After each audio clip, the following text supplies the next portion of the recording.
In front of me is OPPO Reno13 FS 5G, and today I would like to show you how you can turn on or off autocorrection. First of all, access your keyboard.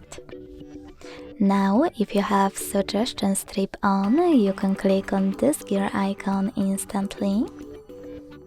Then select text correction and scroll to use this switcher next to autocorrection.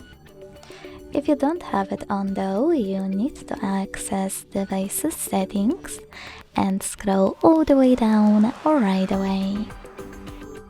Then tap on System and Updates, Keyboard and Input Method, Manage Keyboards, and finally Gboard.